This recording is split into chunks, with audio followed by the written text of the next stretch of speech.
Is this you? Does this happen all the time? Well, you just may qualify for lower back pain.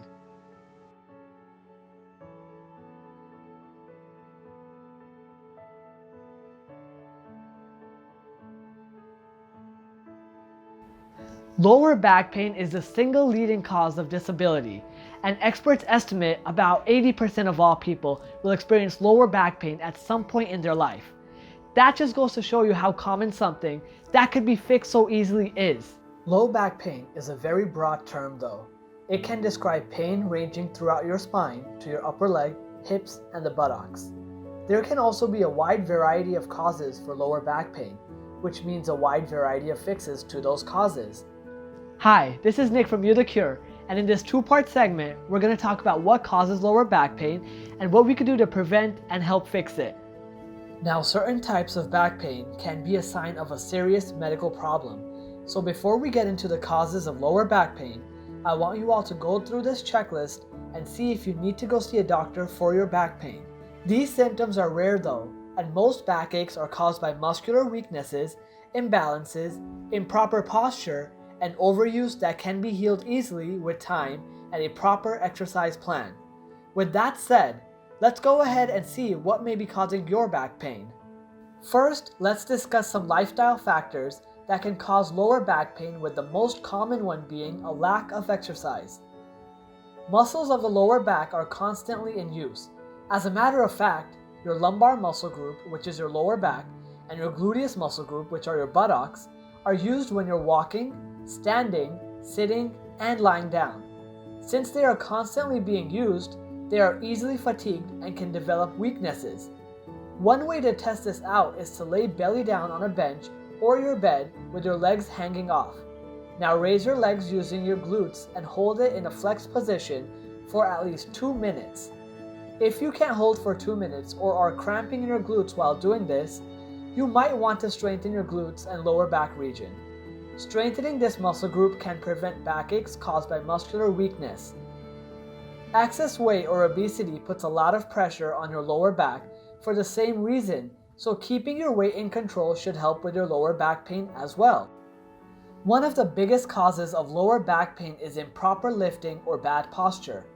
When you're at the gym lifting weights or lifting heavy weight for work in general, lifting with the proper form is very important in not only preventing back pain, but also in helping it heal.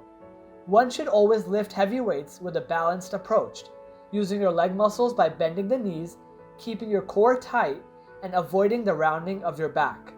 Overarching your back is not great either, so try not to overcompensate.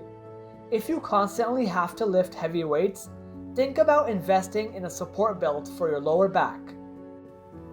Standing posture should always be with a straight back, broad chest and shoulders, balanced weight on both legs, and a slight bend in the knees.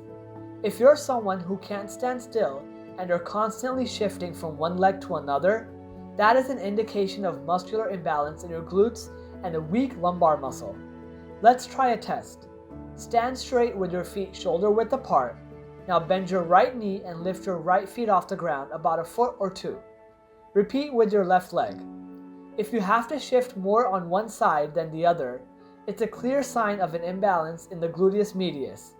This is certainly a cause of lower back pain. As a precaution, if you have to stand for long periods of time, you can try placing one foot on a low stool to take some pressure off your lower back, and then alternate with other foot every few minutes. Having uneven distribution of strength in your core can cause backaches as well. One way to test this is by doing the Thomas test. Lay down on your back at the very edge of the table with both legs hanging freely. Flex your right knee and pull it back to your chest as close as you can, using both arms while doing so. The other leg can hang down. Your lower back must remain flat and in contact with the table during this test.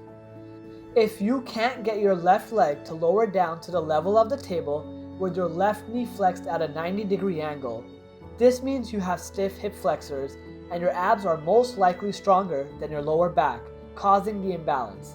Training your core evenly will fix this problem. Like the beginning of this video, have you ever sat down on a chair or couch and in about 5 minutes You slid down all the way to the point where you're hanging off the chair. Yeah, that's a sign of poor endurance in your lumbar muscles, which is another cause of lower back pain. Again, a good exercise program can easily fix this. As a precaution, if you have to sit for long periods of time, think about investing in an ergonomic chair which lends extra support to your back. Lastly, sleeping on your stomach or on an uncomfortable bed can also be a reason your back is hurting. Try putting a soft pillow under your knees while sleeping and slowly form a habit to sleep on your back or on your side. You might notice an immediate difference. Replacing your mattress with a Tempur-Pedic one may help out as well. All these signs of lower back pain can easily be fixed with a well-targeted exercise plan and practicing proper form when you're lifting, standing, and sitting down. In part 2 of this segment, we're going to talk about the different techniques and exercises you can do to fix those imbalances and weaknesses in your lower back and keep your back pain out for good. Because as always, you are the cure.